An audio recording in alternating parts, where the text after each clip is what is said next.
Welcome to Stonehands.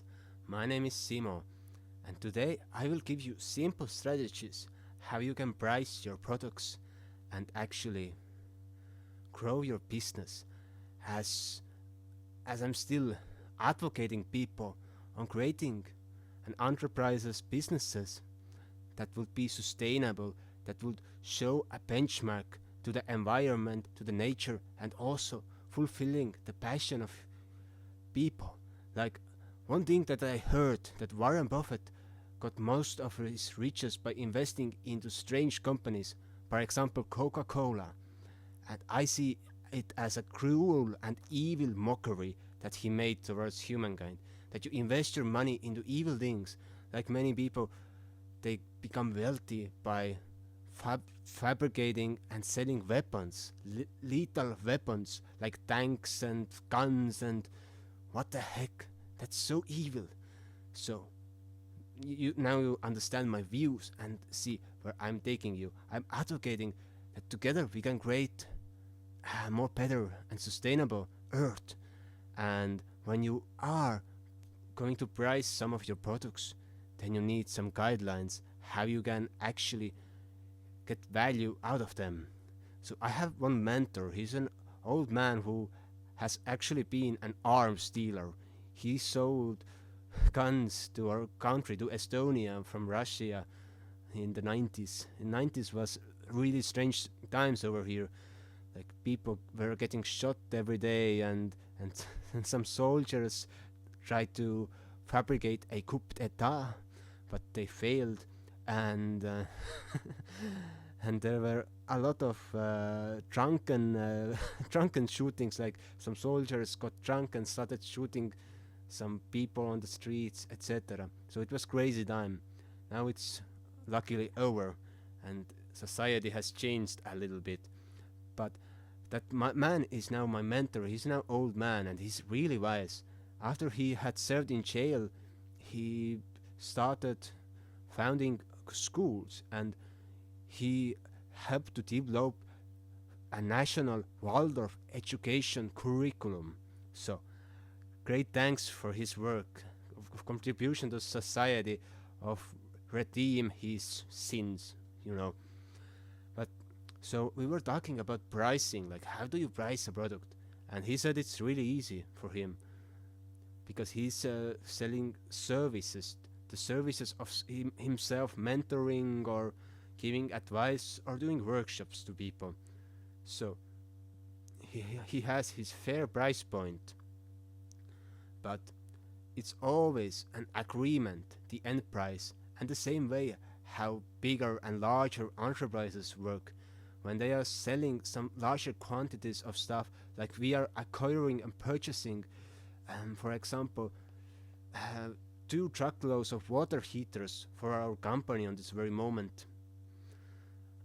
We do not purchase them per standard price, but we agree in a deal and agree in a price and in an annual revenue that we are going to purchase those water heaters. So the big companies, the large retailers, etc., they work on this principle. But when you go back to the standards of a one man business, then it's about the question of having an agreement. You can have your defined and set price, but when you find a person who wants your services, you can make a deal. Like you come for 10 dimes, and we can do this kind of a price, or we can find other kinds of price points. You can give equity in your business to me, and we shall commence with our projects, etc.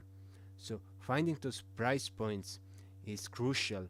When you say it goes, the price of my service is 160 euros, that's rigid. It will get you stuck because some may offer much more and some much less. Some may offer different deals. Some may be like perpetual client or customer coming like 10 times in a month to have your service, etc. So you got to make deals. But how do you find the right price for your own thing? One thing is your expertise. You look back at your past and where you are beginning. So you must understand what kind of values and knowledge you have learned throughout your life. So another thing is your contribution, what you are able to offer. Do you have any success stories, etc.? And the third thing is about your time, how much spare time you have, and your availability. If you're too much available, then you are nothing worth. But if you're busy, then your price goes up, you see. So there's a tip: when you have a secretary, then let your secretary always answer your emails, your messages, and if you can, even your phone calls.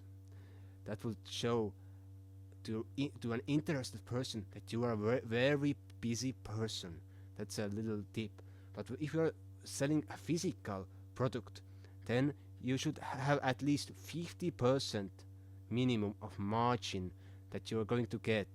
And a margin, I mean that you have the base cost of the product, then you have all the marketing, employment, manufacturing fees included, and from there at least 50% of margin, that the product will be profitable.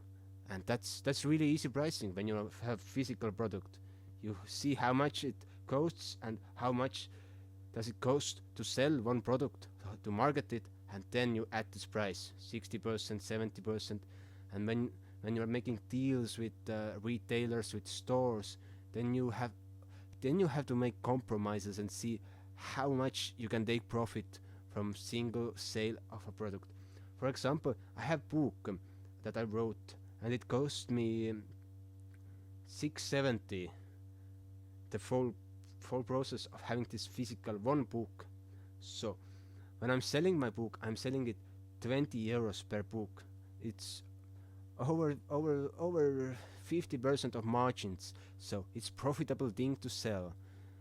Okay, so just take those points and apply them in your life, and you will be really successful in your business, in your work, and in your career. So I hope you enjoyed. Subscribe, and see you soon again.